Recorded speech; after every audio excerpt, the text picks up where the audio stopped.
સિકંદર જ્યારે ભારત આવ્યો ભારતને જીતવા માટે,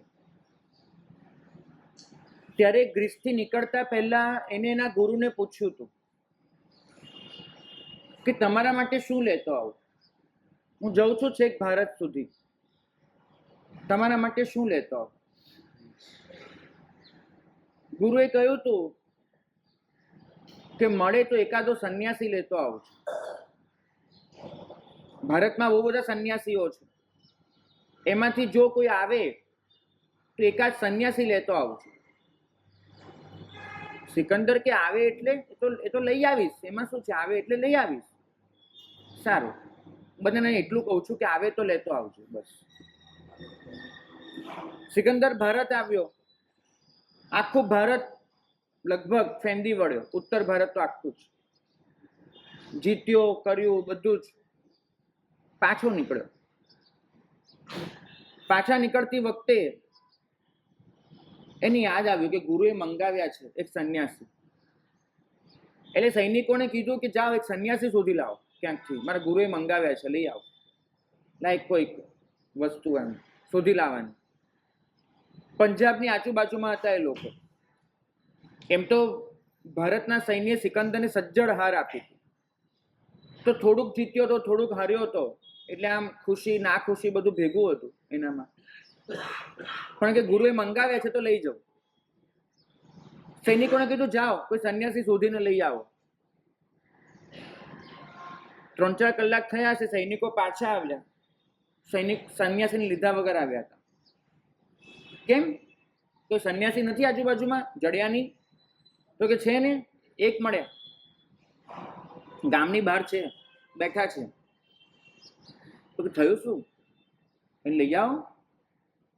હલતા નથી, બેઠા છે ત્યાંથી હલતા નથી.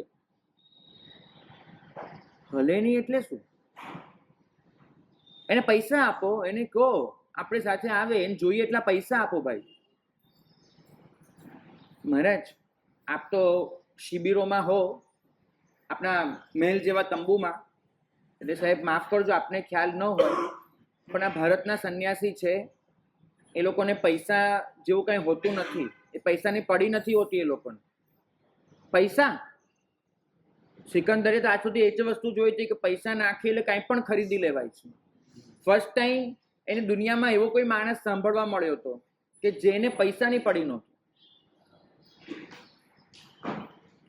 પૈસા ના માંગે, તલવાર મૂકો એના ગળે, એને કે ઊભો થા, મારી નાખશું. ડર આપો એને. સાહેબ માફ કરજો, આ ભારતના સંન્યાસી છે, એ લોકોને તલવારનો ડર નથી હોતો. એ લોકોને તમે તલવારના જોડે એક ડગલું પણ ચલાવી ન શકો. ના બને. સિકંદરે આજ સુધી 2 જ જાતના માણસ જોયા હતા, કાં તો જેને પૈસાથી ખરીદી શકાય અને કાં તો જેને તલવારથી ડરાવી શકાય. જેને ખરીદી પણ ન શકાય, જેને ડરાવી પણ ન શકાય, એવો માણસ આ દુનિયામાં હોય ક્યાંથી? સાહેબ છે, આપ પોતે પધારીને જોઈ લો. સિકંદર આવ્યો એ સંન્યાસી પાસે, અને સંન્યાસી સાથે જે વાર્તાલાપ થયો સિકંદરનો, ઇતિહાસમાં નોંધાયેલો છે. સિકંદર તો પહેલા એને જોયો અને થયું કે આ છે તો કોઈ મૂર્તિ, સીધી રીતે તો માને એવું લાગતું જ નથી. નમસ્કાર કર્યા પોતાને આવડે એવા, પછી કીધું હું તમને બોલાવવા આવ્યો છું, ચલો મારી સાથે. હું એટલે તમે કોણ? પહેલો જ પ્રશ્ન, હું એટલે તમે કોણ? તો કે મહાન સિકંદર.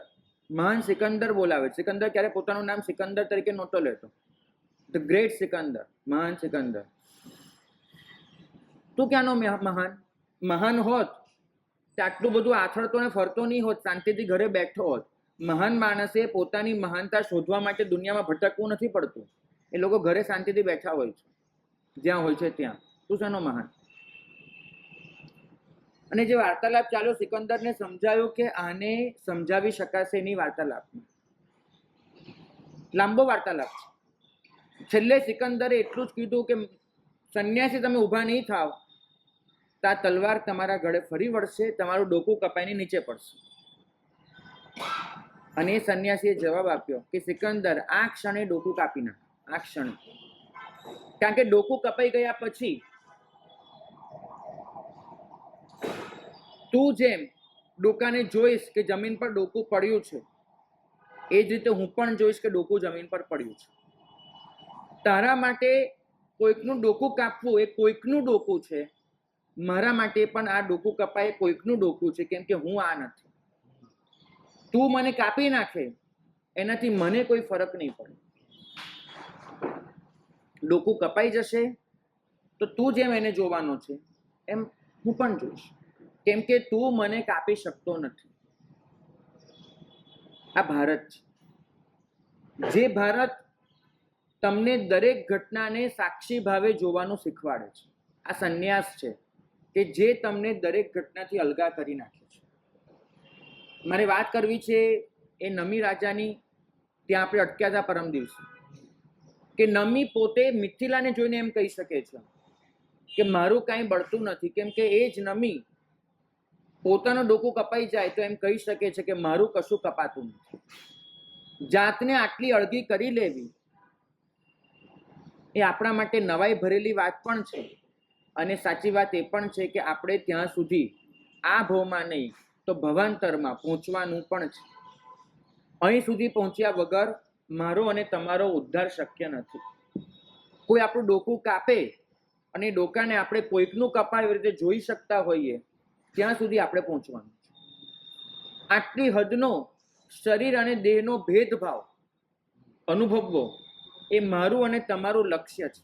મને ખબર છે કે આ ભવમાં કદાચ આ કક્ષા સુધી ન હું પહોંચવાનો છું ન તમે પહોંચવાના છો. ખંડક ઋષિની કથા યાદ આવે છે. ઓલો સૈનિક, મને આજ્ઞા થઈ છે કે મારે તમારી ચામડી ઉતારી લેવાની છે. આ આજ્ઞા સાંભળીએ એ ક્ષણે પણ એમનું હૈયું થડકારો ચૂકતું નથી, કશું જ નહીં. ઓકે, જાણે એક સમાચાર આપ્યા કે દુનિયા ગોળ છે, બસ એવા એક સમાચાર. સૂર્ય ઉગ્યો છે એવા એક સમાચાર. આટલી ભયંકર આજ્ઞાને પણ એક માણસ, એક ઋષિ એક સમાચારના રૂપમાં લે છે. એ સમાચાર કે મને ચામડી ઉતારવાના છે. જાણે કોઈ ગોચરીની વિનંતી કરી કે સાહેબ પધારો, જાણે વિનંતી થઈ કે સાહેબ પધારો, તમને ચામડી ઉતારવાની છે. અને ખંડક ઋષિ જે જવાબ આપે છે, પહેલી ક્ષણે મોઢામાંથી નીકળેલો સીધો જવાબ, વિચારેલો જવાબ નથી એમનો, સીધો જવાબ છે કે ભાઈ, વર્ષોથી મેં આ ચામડી પર કશુંક લગાડ્યું નથી, કશું પણ નહીં. દીક્ષા લીધી એ દિવસે ચામડી પર કશું લગાવ્યું નથી. તો ચામડી બહુ બરછટ થઈ ગઈ છે, કર્કશ થઈ ગઈ છે. મને ચિંતા એટલી છે કે તને રાજાએ બીજા કોઈની ચામડી ઉતારવાની કીધી હોત, તે મુલાયમ ચામડી હોત, મારી ચામડી કર્કશ છે, તું ઉતારવા જઈશ તો તને છે ને સુખદ અનુભવ નહીં થાય, તારો હાથ છોલાશે. તો મને તારી ચિંતા છે. માફ કરજે ભાઈ કે આવી કર્કશ ચામડી તારે ઉતારવી પડે છે, મુલાયમ ચામડી નથી, માફ કરજે.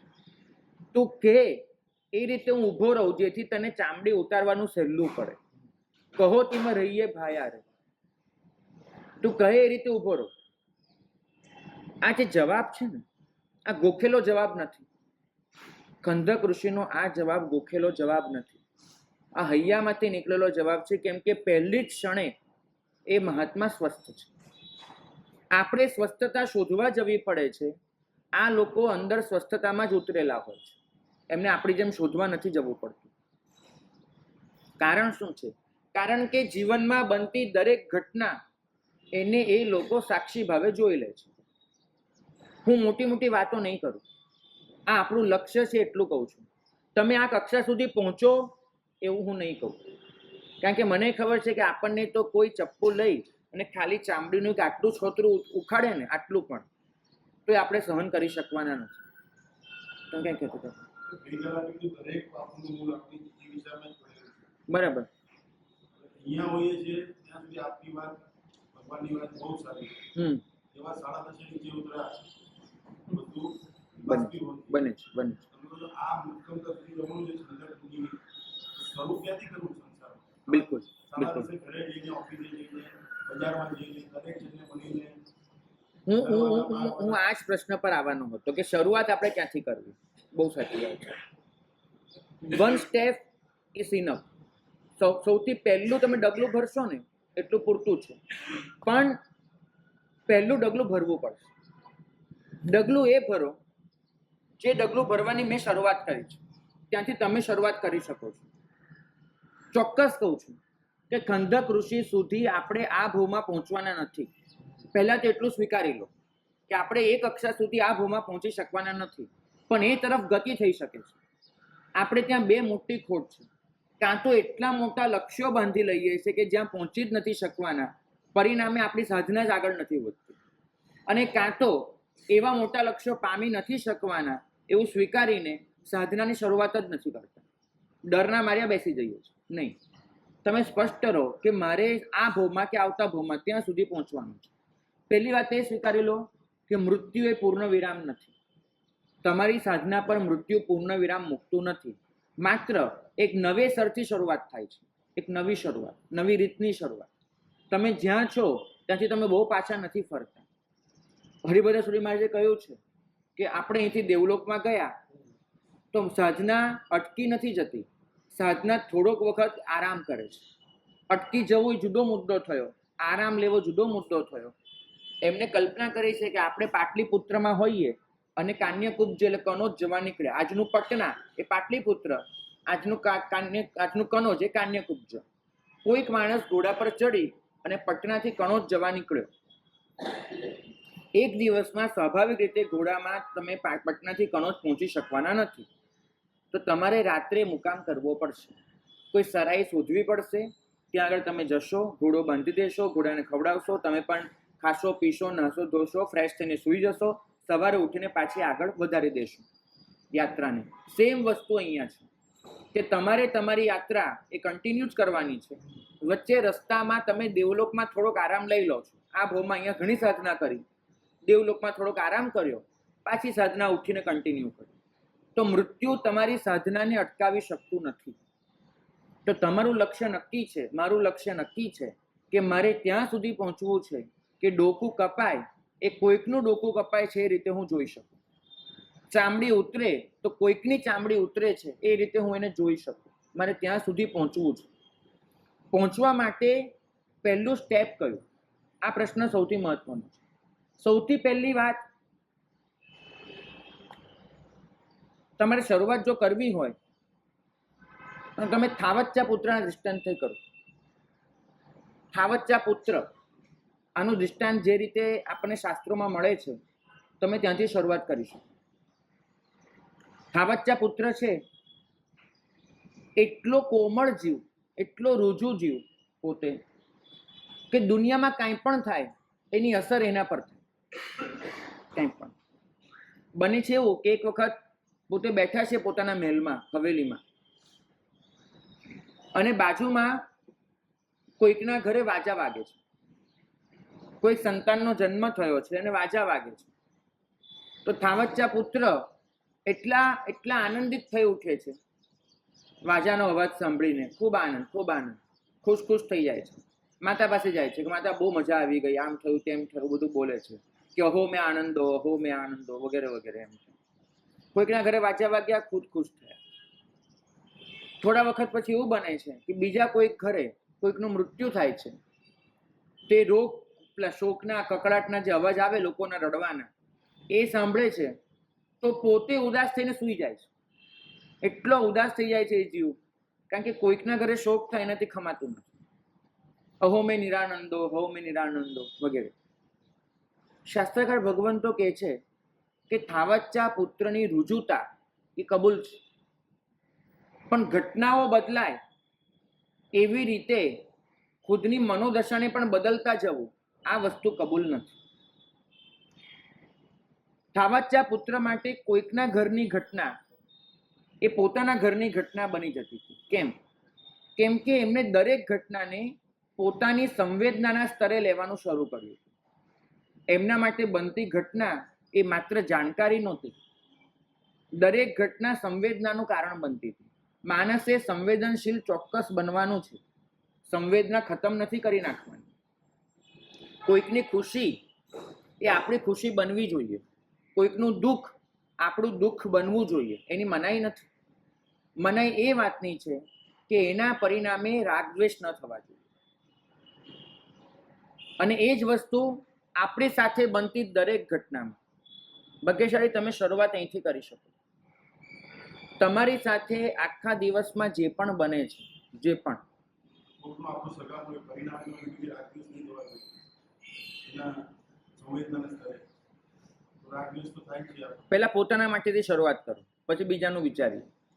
તમારી સાથે આજના આખા દિવસમાં કંઈ પણ બને, પહેલું સ્ટેપ અહીંથી ભરજો કે એ વખતે તમારા ચિત્તમાં જે હલચલ મચે છે એ હલચલને નોંધવાનો પ્રયત્ન કરજો, માત્ર મનથી, કે આ ક્ષણે મારા ચિત્તમાં શું ચાલી રહ્યું છે. આપણો આખો દિવસ લગભગ બેભાન દશામાં પસાર થાય છે. મન એની રીતે વિચાર કર્યા જ કરે, આપણને ખબર પણ નથી હોતી. શરૂઆત આનાથી પણ વધારે સહેલી કરવી હોય તો તમે એક કામ હજુ કરી શકો. કોઈક દિવસ તમે વિચાર કરતા કરતા ક્યાંક પહોંચી જાઓ ને, ત્યાંથી તમે પાછું ફરવાનો પ્રયત્ન કરજો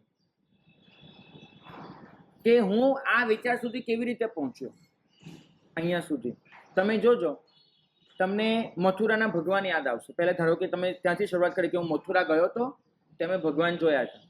આ મથુરામાં ભગવાન જોયા હતા ત્યાંથી તમને ઓર થઈ જશે. તમે વિચારમાં ક્યાં સુધી પહોંચતા હો છો કે આપણને ત્યાં પેલી વ્યક્તિ મળી હતી, એ વ્યક્તિ એને આપણને ત્યાં આવવાનું આમંત્રણ આપ્યું હતું, આમંત્રણ પછી આ તમે એક ઘટનામાંથી બીજામાંથી ત્રીજા વિચારોમાં તમે ગળથોલા ખાતા હો છો.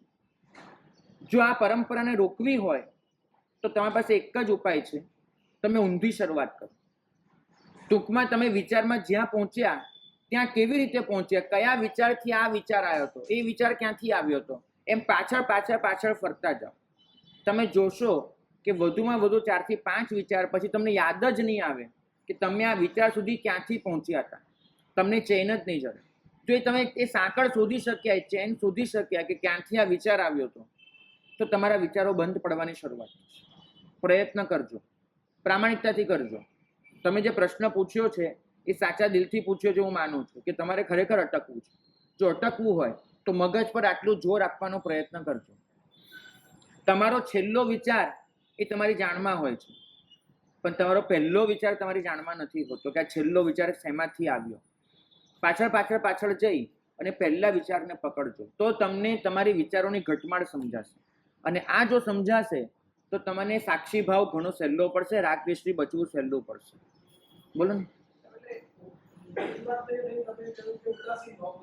બિલકુલ.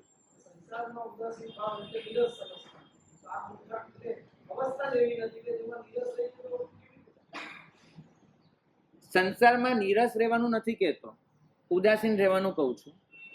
2 શબ્દો છે, ઉદાસી અને ઉદાસીનતા. બંને વચ્ચે બહુ મોટો ફરક છે. સાધુ ઉદાસ નથી હોતો, સાધુ ઉદાસીન હોય છે. ઉદાસનો મતલબ એ છે કે જે બન્યું છે એમાં તમને કોઈ રસ નથી, કેમ કે એ અણગમતું બન્યું છે. તમને જે જોઈતું હતું એવું નથી બન્યું, તમે જે ઈચ્છ્યું છે એવું નથી થયું, તો તમે ઉદાસ થઈ જાઓ છો. ઉદાસીનતા એનો મતલબ થાય છે કે જે પણ થાય છે એ તમારા માટે આનંદનું કારણ છે. જે બને છે એનો સ્વસ્થતાથી સ્વીકાર છે. નહીં, કાલે તમે વ્યાખ્યાનમાં આવ્યા હતા, કાલે નહોતા આવ્યા, બરાબર? આજે તમે આવ્યા છો. હું તમને બંને ઘટનામાં કહું, તમે આજે આવ્યા છો એ વસ્તુનો મને આનંદ છે, પણ તમે ગઈકાલે નહોતા આવ્યા તે વસ્તુનું મને દુઃખ નથી. આને ઉદાસીનતાની શરૂઆત ગણું છું કે જે વસ્તુ જે રીતે છે બસ એનો સ્વસ્થતાથી સ્વીકાર. સંસારમાં રહીને પણ આ વસ્તુ કરી શકાય છે, શરૂઆત તો ચોક્કસ કરી શકાય છે. હું ઉદાસીની વાત નથી કરતો, ઉદાસીનતાની કરું છું કે જેમાં તમારી સાથે જે પણ બને છે એનો તમે ખાલી શાંતિથી સ્વીકાર કરો. આ સ્વીકાર અઘરો ચોક્કસ છે, અશક્ય નથી. ગુજરાતીના 2 શબ્દો સમજો, કેટલુંક અઘરું હોય છે, મુશ્કેલ હોય છે, કેટલુંક અશક્ય હોય છે. હું અશક્ય વાત નથી કરતો, મુશ્કેલ વાત ચોક્કસ કરું છું. આપણી ચેતનાના 2 સ્તર છે. એક સ્તર છે સંવેદનાનું સ્તર, એક સ્તર છે જ્ઞાનનું સ્તર. સંવેદનાના સ્તરે આપણે એટલા બધા ભાગી જઈએ છીએ, એનાથી બચવાનું છે. સામાયિક મૂળભૂત રીતે સામાયિક એ ચેતનાની સંવેદનાને રોકવાની પ્રક્રિયા છે. આપણે શાંત થઈને બધું સમેટીને બેસી શકીએ. સામાયિકમાં એ તપાસવાનું હોય છે કે મારી ચેતના કઈ કઈ બાબતમાં સંવેદના અનુભવે છે અને ભટકે છે. આપણે સામાયિકને એ રીતે કારણ નથી રાખ્યું પોતાની જાતનું જોવાનું, અને સામાયિકમાં પણ આપણે ભટક્યા કરીએ તો એક સાધનને આપણે બગાડી નાખીએ. સામાયિક જેવું સાધન એ આપણને એટલું જ કહે છે, સમજાવે છે કે તમે જાણો બધું જ, પણ અંદર કેટલું પરોવાઈ જવું એ તમે પોતે નક્કી કરો. જેમાં ધાવ ખેલાવત બાળ, આ ઉદાહરણ એટલું સાચું આપ્યું છે. બેબી સિટિંગ હવે તો ભરપૂર ચાલે છે. તમે તમારા બાળકને એ બેબી સિટરને ત્યાં મૂકી આવો, ઓલી માં હોય ત્યાંની માં એ પેલા બાળકને રમાડે કરે, એનું ખુદનું પણ એક બાળક હોય અને બીજા 6 બાળક હોય, 7ને રમાડે ને. જોનારો માણસ એ કદાચ એકવાર ભૂલવા પડે કે 7માંથી એનું કયું અને બાકીના 6 કયા, બધાને સરખી ટ્રીટમેન્ટ આપે. ટ્રીટમેન્ટ સરખી આપે, એનું અંતર સરખું હોય. પોતાના બાળકને રમાડતી વખતે અંતર જુદું હોય, બાકીના 6ને રમાડતી વખતે જુદું હોય. પ્રભુ આટલું જ કહે છે કે સંસારમાં રહીને વર્તન બધા સાથે એક સરખું કરો, તમે તમારી જાતને અળગી કરી દો. અને એ શક્ય છે, બિલકુલ શક્ય છે. આને હું કૃત્રિમતા નથી કહેતો. કૃત્રિમતા પરાણે લાવેલી વસ્તુ હોય છે. ખોટું સ્મિત, આપણે જઈએ છીએ કોઈ સ્ટોરમાં, જોઈએ છે વિમાનમાં હોય છે, બધા ખોટા સ્મિત આપણને બહુ મળે છે. હું ખોટા સ્મિતની વાત નથી કરતો, આર્ટિફિશિયલ સ્માઇલની વાત નથી કરતો. હું એટલું જ કહું છું, સ્મિત આપો, સાચા દિલનું આપો, બધું જ કરો, પરંતુ જે પણ બને છે એમાં પરોવાઈ ન જાઓ. તમે તમારી જાતને ચાહો તો અળગી રાખી શકો છો. શરૂઆત અહીંથી કરો. આ વસ્તુ અઘરી એટલે પડે છે કેમ કે ક્યારે કર્યું નથી. શરૂઆત અહીંથી કરો કે તમને જે પણ વિચાર આવે છે એ વિચારને પહેલા શાંતિથી જુઓ કે ક્યાંથી આવ્યા, કેમ આવ્યા, કેવી રીતે આવ્યા. માત્ર તમે જોવાનું શરૂ કરશો ને તો પણ એ આવવાનું બંધ થશે. મારા ગુરુ ભગવંત એક બહુ સરસ ઉદાહરણ આપતા હતા. બેંકના દરવાજે ચોકીદાર બેઠો હોય, બરાબર? બેંકના દરવાજે ચોકીદાર બેઠો હોય એટલે કરવાનું શું હોય? દરેક માણસ આવે એની પાછળ પાછળ ભાગવાનું હોય નહીં. ચોકીદાર ખાલી જોયા કરશે. અને એટલા માટે જે ચોકીદાર જાગતો હોય છે, ચોર એ બેંકમાં આવવાની જલ્દી હિંમત નથી કરતો, કેમ કે એને ખબર છે કે ચોકીદાર મને જોઈ રહ્યો છે, એનાથી દૂર જ રહેશે. આપણે ખાલી જોવાનું શરૂ કરીશું ને, પાપના વિચારો દૂર રહેશે. પાપના વિચારોને તમારે દંડો લઈને ભગાડવાની જરૂર નથી, માત્ર શાંતિથી જોવાની જરૂર છે. જોવા માત્રથી એ દૂર થઈ શકે છે. તકલીફ એટલી છે કે દુનિયામાં કેટલીક બાબતો એવી કે જે ઘરડી થાય તો પણ પૂરી નથી થતી. હરણ ગમે તેટલું ઘરડું થાય ને, કૂદકો તો મારવાનો. વાંદરો ગમે તેટલો ઘરડો થાય, ડાળી પર કૂદવાનો. ઘોડો ગમે તેટલો ઘરડો થાય, એ કૂદવાનો પ્રયત્ન તો કરવાનો. મન ગમે તેટલું ઘરડું થાય, એ ભટકવાનું બંધ નથી કરતું. ઉંમર વધતી જાય, શરીર થાકે, ઇન્દ્રિયો થાકે, મન નથી થાકતું. મન કદાચ એટલે પણ નથી થાકતું કેમ કે મનને શાંત કરવાની જે પ્રક્રિયા હોવી જોઈએ એ આપણે ત્યાં નથી. ગાંધીજીએ યંગ ઇન્ડિયામાં એકવાર લખ્યું હતું કે મને ભારતની 7 સમસ્યાઓ દેખાય છે. હું જો ગાંધીજીને મળ્યો હોત તો ભારતની 8 કહેત, પણ એમને 7 લખી છે, 8મી હું મારા તરફથી ઉમેરત. પેલા 7 એમની સમસ્યાઓ તમને કહું. એમને લખ્યું કે પહેલી સમસ્યા ભારતની એ છે કે ભારતનું રાજકારણ સિદ્ધાંતો વગરનું છે. અહીંયા રાજકારણ ખેલાય છે, પોલિટિક્સ, પણ એમાં કોઈ સિદ્ધાંતો નથી હોતા. સિદ્ધાંતો વગરનું રાજકારણ ખેલાય છે આ ભારતમાં. બીજું લખ્યું કે પરિશ્રમ વગરની સંપત્તિ, આ પણ એક દૂષણ છે. મહેનત કરી નથી અને જે સંપત્તિ મળે છે એ સંપત્તિ માણસને ખોટા રસ્તે ચઢાવે એવી શક્યતા ભરપૂર છે. તમને મહેનત વગરનું જે મળે છે એ ખોટા રસ્તે લઈ જાય એવી શક્યતા મોટામાં મોટી. ત્રીજું લખ્યું ચારિત્ર વગરનું જ્ઞાન. ભારતમાં શિક્ષણ સંસ્થાઓ બહુ ઊભી થઈ ગઈ છે. જે શિક્ષણ આપે છે સંસ્કાર નથી આપતું, જે માહિતી આપે છે જીવન નથી શીખવાડતું. તો ચારિત્ર વગરનું જ્ઞાન એ ભારતની ત્રીજી સમસ્યા છે. ચોથું એમને લખ્યું નીતિ વગરનો વેપાર. માણસ વેપાર કરવા માંગે છે, નીતિ એ જાળવવા નથી માંગતો, બેઈમાનીમાં ગળાડૂબ છે. નીતિ વગરનો વેપાર, આ ચોથી સમસ્યા. પાંચમી લખી માનવતા વગરનું જીવન. જીવન જીવે છે માણસ, પણ ખાલી પોતાના દાયરામાં, એને માનવતા નથી બીજા માટે. છઠ્ઠું લખ્યું મહિલા વગરની મોજ. મહિલાનો મતલબ આત્મા. આત્મા જોડાતો નથી એવી મોજ મજામાં માણસ ગરકાવ છે. એનો આત્મા જેની ના પાડે છે એવા જ કામો કરીને એને મોજ મજા કરવી છે.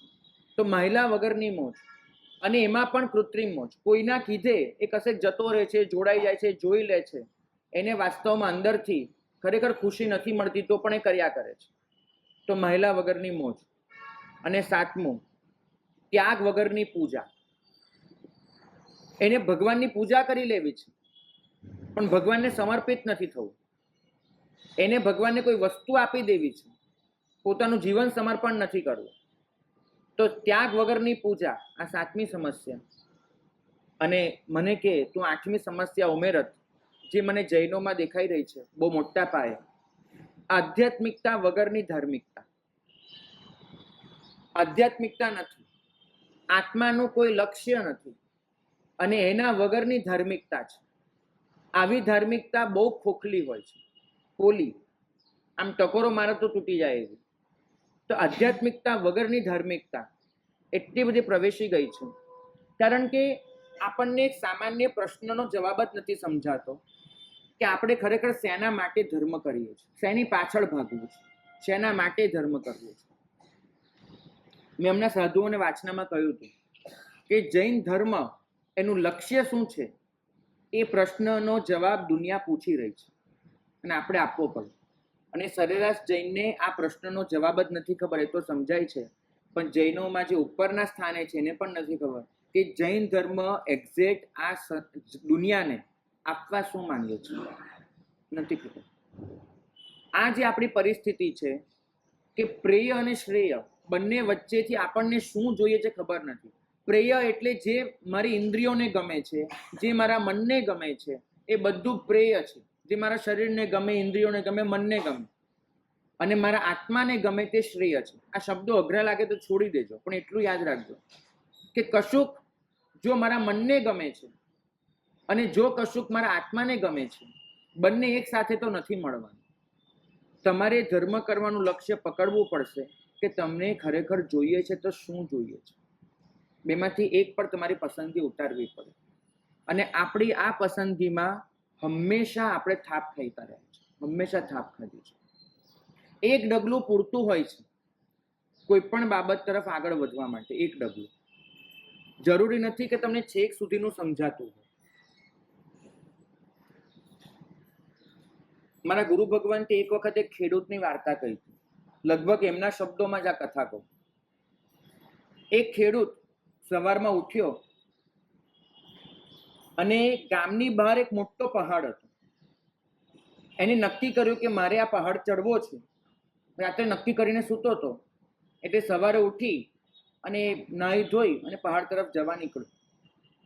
હવે ખેડૂતના હાથમાં હતું ફાનસ, અને ફાનસ બીજું તેની પાસે વધારે કોઈ સાધન નહીં હતું, તો ફાનસ લઈને પોતે નીકળી પડ્યો પહાડ તરફ જવા.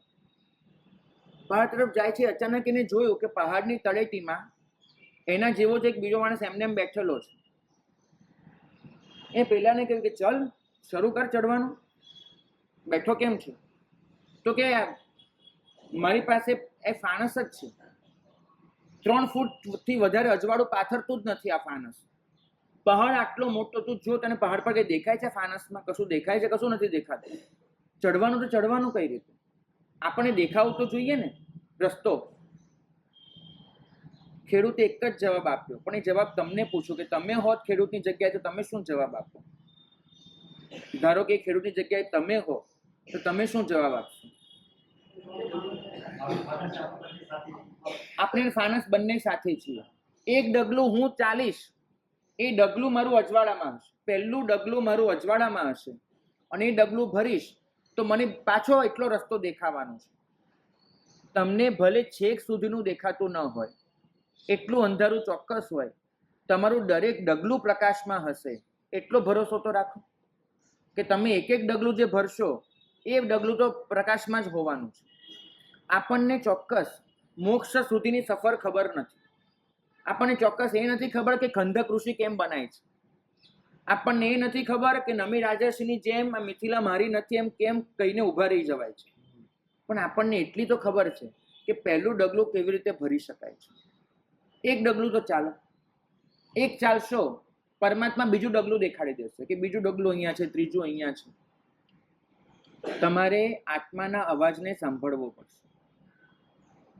આપણી સૌથી મોટી કમનસીબી એ છે કે આ સંસારમાં રહીને આપણે જે પણ કરીએ છીએ ને એમાં આત્માનો અવાજ ચોક્કસ સંભળાતો હોય છે, જે અવાજને હંમેશા આપણે રોક્યા કરીએ.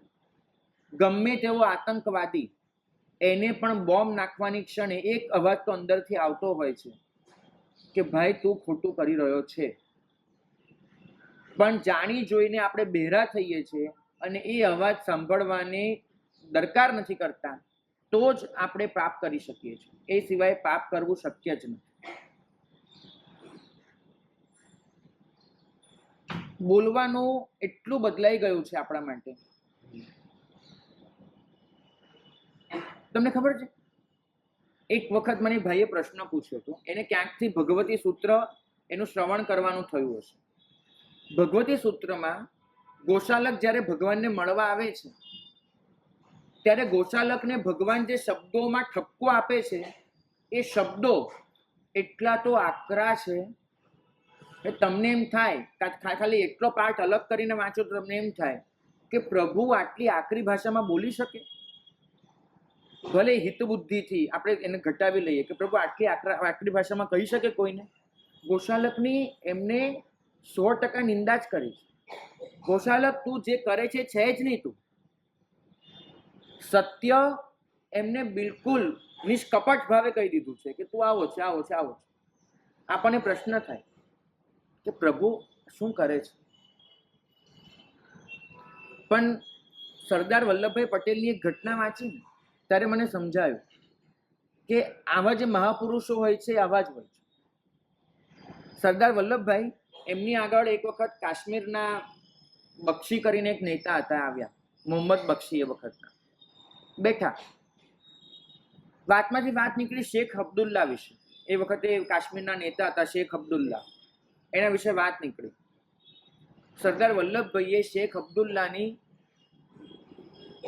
બિલકુલ આકરા શબ્દોમાં નિંદા કરી કે શેખ અબ્દુલ્લા જે કરે છે કોઈ રીતે વાજબી નથી, નિંદા કરી. 15-20 મિનિટ ચાલ્યું હશે. બક્ષી ઊભા થયા. બક્ષીએ કીધું કે મહિના પછી શેખ અબ્દુલ્લાને લઈને ફરીવાર આવું છું. સરદારે કીધું કે આજે મેં તમને જે કીધું છે એ બધું જ એને મોઢે મોઢ કહીશ. આજે મેં તમને જે કીધું છે એ બધું જ મોઢે મોઢ હું શેખ અબ્દુલ્લાને કહીશ. આ હતી નિષ્કપટ નિંદા. માણસ નિંદા કરે છે વ્યક્તિની નહીં, કામની, અને એમાં પણ કપટ નથી. તમે કોઈકના માટે જે ખરાબ બોલતા હો છો, તમારી એટલી તાકાત હોય છે કે એ વ્યક્તિ સામે હોય તો પણ તમે એને એ વસ્તુ કહી શકો, એટલી તમારી તાકાત હોય છે. તમે જે બોલો છો એ વ્યક્તિ માટે, એ કોઈ લખીને તમને આપે ને કહે કે આ સહી કરી આપો, આ કાગળ એને પહોંચાડવાનું છે, તમે સહી કરી આપશો? આપણે જિંદગીના એટલા તો બેવડા ધોરણો કરી નાખ્યા છે કે આ બેવડા ધોરણો ખુદ આપણા પગની આંટી બની ગયા છે. આપણને નથી સમજાતું. જાગવા માટે ભાગ્યશાળી એક ક્ષણ પૂરતી છે. એક ક્ષણ. જીવનમાં આવી એટલી બધી ક્ષણો આવે છે જે ક્ષણને મારે અને તમારે પકડી લેવાની હોય છે. આપણે પકડી નથી લેતા અને બધી ક્ષણોને એમ જ નિરર્થક વહી જવા દઈએ છીએ. જિંદગી આપણને સતત તક આપે છે, તક, અને આપણે ઓળખી શકીએ છીએ તકને, અને છતાં એ તકને હાથમાંથી સરી જવા દઈએ છીએ. અને માટે જીવન બદલાતું નથી. આધ્યાત્મિકતા વગરની ધાર્મિકતા. આ લોકો જે ધર્મ કરે છે, હું દરેક માટે વાત નથી કરતો, પણ લગભગ હું જે જોઉં છું, આ ધર્મ એનાથી મારે મારા આત્માનું સારું કરવું છે, એ બોલાય છે, અંદરથી એવું કાંઈ જ નથી. એને આત્મનિષ્ઠા જાગી નથી. રાજા બાબુ કરીને બંગાળમાં એક શેઠ થઈ ગયા, નામ જ રાજા બાબુ. એમ 60 વર્ષની ઉંમર સુધી સારું જીવન જીવ્યા, પણ એવો ધર્મ સાથેનો કોઈ નાતો નહીં. બસ જીવન જીવ્યા કરે, આગળ વધ્યા કરે, સુખી માણસ. બંગાળમાં ઘણી ઇજ્જત, ચાલ. એક દિવસ સવારે પોતે ફરવા નીકળ્યા હતા. કોટ પહેર્યો છે, માથે ટોપી મૂકી છે, હાથમાં લાકડી લીધી છે અને ચાલવા નીકળ્યા છે. ચાલતા ચાલતા એક ઘર પાસેથી પસાર થયા અને ઘરમાંથી અવાજ આવ્યો. એક માં એના પોતાના દીકરાને જગાડતી હતી. દીકરાને સ્કૂલે મોકલવાનો હશે તો દીકરાને જગાડતી હતી માં. અને દીકરાને જગાડે ત્યારે માઓ બોલતી હતી, ચલો મારા રાજા બાબુ જાગી જાઓ, ચલો મારા રાજા બાબુ જાગી જાઓ, એમ બધું કરીને. આ લાડમાં જે બોલાય, રાજા બાબુ જાગી જાઓ, રાજા બાબુ જાગી જાઓ, રાજા બાબુ ઊભા રહી ગયા. એ ઘરમાંથી જતા, ઘર આગળથી રાજા બાબુ પસાર થતા હતા, ખરેખર ઊભા રહી ગયા. કે માં એના દીકરાને કહે છે, ચલો રાજા બાબુ જાગી જાઓ. આ કુદરત પણ મને એ જ કહી રહી છે, રાજા બાબુ જાગી જાઓ, રાજા બાબુ જાગી જાઓ. આ દીકરો તો ખરેખર માનું સાંભળી લેશે, હમણાં સાંભળીને ઊભો થઈ જશે ડાયો ડમરો થઈને. હું ક્યારે સાંભળીશ આ કુદરતનું કે રાજા બાબુ જાગી જાઓ? ક્યારે સાંભળીશ? ચાલતા જા ઘરે પાછા ગયા. ઘરે પાછા જઈને કોટ ઉતાર્યો, હેઠ મૂકી, લાકડી મૂકી, પરિવારજનોને કીધું કે આવજો, જઉં છું. પરિવાર કીધું શું થયું? તો કે મને કોઈ કીધું રાજા બાબુ જાગી જાઓ, તો હું જાગી ગયો છું, હું નીકળું છું. કથા વાંચી આપણને એમ થાય કે જિંદગીની કેટલી તકો આવી આપણી પાસે આવી હતી. કોઈક મરી ગયું ત્યારે આપણને એમ થયું હતું કે આ સંસાર ખરેખર અસાર છે, પાછા જોડાઈ ગયા. કશુંક બન્યું, કોઈ છોકરાને દીક્ષા લેતો જોઈ આપણને થયું કે આટલી નાની નાની ઉંમરમાં નીકળી જાય છે, આપણે ક્યાં સુધી બેસી રહીશું અહીં? નહીં, પણ પાછા રહી પડે. કોઈક માણસને સારું કામ કરતો જોયો, આપણને થાય કે આ જિંદગી તો આ રીતે જ જીવવા જેવી છે, પાછું અટવાઈ પડે. તક પર તક આવતી જ જાય છે. જિંદગી ક્યારેય છોડતી નથી આપણને તક આપવાનું. સવાલ એટલો છે કે તકને પકડી લેવાનું આપણે શીખ્યા જ નથી. એટલા તો જડ થઈ ગયા છીએ કે દરેક તકને આપણે એમ જ વહી જવા દઈએ છીએ. અને એની વચ્ચે ભાઈએ કીધું એમ કે જાત માટેનો પ્રેમ એટલો વધતો જાય છે કે એના માટે થઈને આપણે કોઈને પણ કંઈ પણ નુકસાન પહોંચાડવા તૈયાર હોઈએ છીએ. એક બાજુ સ્વયં આપણો આત્મા આપણને સાચું માર્ગદર્શન આપે છે, જે આપણે સાંભળવું નથી. અને દરેક બાબતમાં જોડાતા જઈને એ સંવેદનાનો ભોગ બનીને રાગ દ્વેષમાં અટવાતા જ જવું છે. કલ્પેશભાઈ, તમને કોઈ દિવસ એવું બન્યું છે કે કોઈ ખોટું કામ કરવા જતા અને તમારા આત્માએ તમને અટકાવ્યો હોય, એવું બન્યું છે? ઘણી વાર. તમે એ વખતે કેમ ન સાંભળ્યું? એ પ્રશ્નનો જવાબ જોઈએ છે. આનો જવાબ શોધી શકીશું ને તો બહુ આગળ વધી શકીશું. આ પ્રશ્ન હું તમને તમારું નામ લઈને પૂછું છું, રાજેશભાઈ, મનર, બધાને પૂછી શકું એમ છે. કેમ? મારો આત્મા જ્યારે મને કહે છે ત્યારે હું સાંભળવાનું શા માટે બંધ કરી દઉં છું? જાગવાની દરેક તક એને શા માટે હું જતી કરું છું? કારણ એક જ મને સમજાય છે, એક જ, કેમ કે મારે જાગવું નથી. બીજું મને કોઈ જવાબ જડતો નથી. મારે જાગવું નથી, એ હું નક્કી કરીને બેઠો છું. માટે એક બાજુ આપણે સંવેદનશીલ એટલા થતા જઈએ છીએ, સેન્ટી, કે નાની નાની બાબતો એ આપણને એટલી જફા પહોંચાડે છે. અને બીજી બાજુ સંવેદનાને એટલી નઠોર અને કઠોર બનાવી નાખી છે કે મોટી મોટી બાબતો આપણને કોઈ સંવેદના જગાડતી નથી. એટલે પુણ્યો શ્રાવક સામાયિક કરવા બેસે, સામાયિકમાં આજે એનું ચિત્ત ન લાગે, શ્રાવિકાને બોલાવીને કહે કે આપણા ઘરમાં અણહકનું કશુંક આવ્યું છે, તો જ મારું ચિત્ત આટલું વિચલિત રહે, બાકી રહે નહીં. મેં ક્યારેક ભોજ રાજાની કથા વાંચી હતી. ભોજનું ચરિત્ર છે, બહુ સારું છે, ક્યારેક વાંચજો. એ કથામાં એવું આવે, 3 માણસો આવે છે ભોજ પાસે અને ભોજને આવીને કહે છે કે તમારે તમને નોકરી આપો. ભોજ કે તમને આવડે છે શું, તો હું તમને નોકરી આપું. પેલો માણસ એમ કહે છે કે મને ખાતા આવડે છે. બીજો માણસ એમ કહે છે કે મને સૂતા આવડે છે. અને ત્રીજો માણસ એમ કહે છે કે મને માણસ ઓળખતા આવડે છે. ખાતા આવડે, સૂતા આવડે, માણસ ઓળખતા આવડે. પેલો જે સૂતા આવડે છે એને એમ કે સુવાડે છે 7 પથારી, એની ઉપર એને સુવાડે છે. સવારે પૂછે છે ભાઈ ઊંઘ આવી, તો કે ના ઊંઘ ન આવી. કેમ, તો કે આખી રાત એટલું બધું ખૂંચતું હતું તો ઊંઘ ન આવી. અને ખરેખર એનો બરડો જોવામાં આવે છે તો આખો બરડો છોલાઈ ગયેલો હોય છે. બોજ કહે છે કે આપણા ઘરની રજાઈઓ તળાઈઓ આમાં ક્યાંથી કશું શું ખૂંચ્યું એને તપાસ કરો. એક પછી એક પથારી હટાવતા જાય છે તો 7મી પથારી નીચેથી માણસનો એક વાળ નીકળે છે. કોઈક વાળ નીચે રહી ગયો હશે, એ વાળે પેલાને એટલો ખૂંચ્યો કે આખો બરડો છોલી નાખે. આપણને ગળે આપણને થાય કે આ તો રમૂજ થઈ, આવી વાર્તાઓ થોડી. હું જ્યારે પુણ્ય શ્રાવકને જોઉં છું, અરે માણસ એમ કે અણહકનું કંઈક આવી ગયું છે આપણે ત્યાં. પત્ની તપાસ કરે ઘરમાં છે શું તો જડે અણહકનું. હકનું કશું નથી રાખ્યું, અણહકનું તો શું દેખાવાનું છે. અને એમ કરતા કરતા પત્નીને છેલ્લે ખ્યાલ આવે છે કે છાણા થાપીને મૂક્યા હતા, મારા છાણા મેં પાછળ મૂક્યા, પેલા બાજુવાળા એના છાણા મૂક્યા, વાડામાં 2 છાણા ભેગા થઈ ગયા છે, પાછળનો વાડો એક જ છે. અને એમાંથી મેં પેલા ઘરનું છાણું લઈ આવી ભૂલમાં, એનાથી રસોઈ રાંધી. તમે વિચાર કરો, પુણ્ય શ્રાવક છાણું ખાઈ નથી ગયો. બીજી વાત, એ છાણાનો ભૂકો કરીને નથી નાખ્યો. એ છાણો સીધી રીતે રસોઈમાં ક્યાંય જવાબદાર નથી. એ છાણામાંથી બનાવેલો અગ્નિ, એ અગ્નિએ રસોઈ પકાવી, એ રસોઈ પેટમાં ગઈ. અને પુણ્ય શ્રાવક એમ કે મારું સંવેદન એ ખોરવાઈ રહ્યું છે, હું સ્થિર નથી થઈ રહ્યો. હું આને સંવેદનશીલતા ગણું છું. માનો હું તમને પૂછું છું કે આવું તમારા જીવનમાં બને, કોઈકનું છાણું આવ્યું એમાંથી રસોઈ બની, તો તમારું ચિત્તમાં શું થાય? તમે એમ કહો કે મારા અણહકનું કંઈક આવી ગયું, નથી રહેતું, તમે શું કહેશો? સ્વાભાવિક છે કે આપણને કાંઈ જ ન થાય, કારણ કે આપણે એનાથી બહુ ટેવાઈ ગયા છે, સખત ટેવાઈ ગયા છે. આટલી સંવેદનશીલતા આપણા જીવનમાં બચી જ નથી.